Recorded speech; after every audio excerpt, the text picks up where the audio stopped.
Hello বন্ধুরা, কেমন আছো? আশা করি সবাই ভালো আছো এবং সুস্থ আছো। আজকে খুবই গুরুত্বপূর্ণ একটা টপিকস নিয়ে আলোচনা করব। আমরা ফেসবুকে কিন্তু প্রতিনিয়ত স্টোরি আপলোড করি। স্টোরিগুলো আপলোড করার সময় আমরা হয়তো অতটা চিন্তা ভাবনা করি না যে কোনো স্টোরি ছাড়লে সেখানে কোনো ইস্যু আসবে কিনা বা কপিরাইট আসবে কিনা।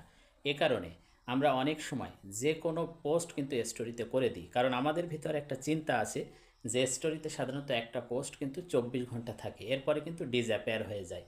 তো এই জন্য আমরা অনেক সময় নির্দ্বিধায় যে কোনো পোস্ট করি, কোনো মৃত মানুষের ছবি, কোনো অ্যাক্সিডেন্টের আংশিক চিত্র বা ছবি, সেগুলো কিন্তু আমরা অচিরেই ছাড়ি। ফেসবুকের গাইডলাইন পরিপন্থী যে কোনো পোস্ট আমরা স্টোরিতে ছাড়তে দ্বিধা করি না, কিন্তু এই স্টোরিতে এই ভুল যখন আমরা করি তখন কিন্তু স্টোরিতে আমাদের কি আসে, ইস্যু আসে বা কপিরাইট আসে। সেটা কি তোমরা জানো? তো কিভাবে আমরা চেক করব যে স্টোরিতে কপিরাইট আসছে কিনা, এবং কপিরাইট যদি আসে বা ইস্যু যদি আসে তাহলে ওই স্টোরিগুলো আমরা কিভাবে রিমুভ করব, আজকের এই ভিডিওর মাধ্যমে সবাইকে সেটা দেখানোর চেষ্টা করব। তো আর দেরি কেন, চলো শুরু করা যাক। আমার স্ক্রিনের দিকে খেয়াল রাখুন। প্রথমে আমি আমার ফেসবুক আইডিতে চলে আসলাম। এরপরে কি করব, ডান পাশে যে থ্রি ডট আছে, থ্রি ডটে টাচ করলাম। উপরে দেখো সেটিংস আছে, সেটিংসের ভিতরে গেলাম। সেটিংসের ভিতরে যাওয়ার পরে স্ক্রল করে করে একটু নিচের দিকে আসবে। নিচের দিকে এখানে আমরা কোথায় যাব, এখানে দেখো অ্যাক্টিভিটি লগ, ইওর অ্যাক্টিভিটি, এই অ্যাক্টিভিটি লগের ভিতরে ঢুকে গেলাম। অ্যাক্টিভিটি লগের ভিতরে যাওয়ার পরে এখানে অনেক বিষয় আছে, দেখো আর্কাইভ, ট্রাশ, অ্যাক্টিভিটি হিস্টোরি, অনেক কিছু আছে। তো আমরা যাব কিসের ভিতরে বলো তো? আমরা যাব আর্কাইভের ভিতরে। আর্কাইভের ভিতরে যাওয়ার পরে দেখো উপরে আছে স্টোরি আর্কাইভ। স্টোরি আর্কাইভে গেলাম। এবার দেখো এখানে সব স্টোরিগুলো কিন্তু শো করছে, কোন দিন কোন স্টোরি ছেড়েছি সব স্টোরিগুলো কিন্তু এখানে শো করছে। এখন তুমি কিভাবে বুঝবে যে কোন স্টোরিতে তোমার ইস্যু চলে এসেছে বা কপিরাইট এসেছে?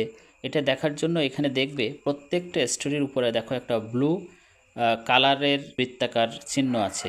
এটার দিকে দেখে আমরা বুঝবো যে এটা কিন্তু পজিটিভ সাইন। কিন্তু এখানে দেখবে হলুদ সাইন হয়ে যাবে, যেগুলো ইস্যু আসবে বা কপিরাইট ইস্যু আসবে এগুলো কিন্তু সব হলুদ সাইন হয়ে যাবে। যদি কোনোটায় হলুদ সাইন আসে তবে ওই স্টোরিটা অবশ্যই তুমি এখান থেকে ডিলিট করে দেবে, তাহলে তোমার পেজ বা আইডিতে কোনো রকম ক্ষতি হবে না।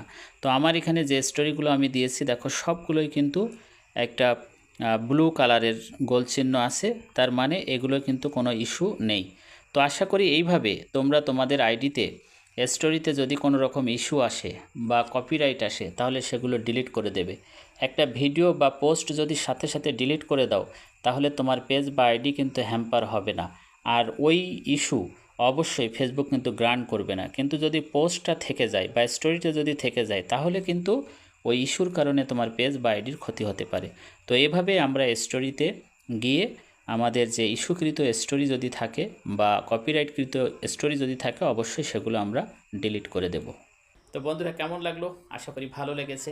ঠিক এইভাবে তোমরা মাঝে মাঝে অন্তত সপ্তাহে একবার তোমার স্টোরিগুলো তুমি চেক করবে, এবং সেখানে যদি কোনো রকম ইস্যু বা কপিরাইটের কোনো চিহ্ন পাও অবশ্যই স্টোরিগুলো তোমরা ডিলিট করে দেবে। এতে করে তোমার পেজ বা আইডি কিন্তু সুরক্ষিত থাকবে। সবাই ভালো থেকো, সুস্থ থেকো।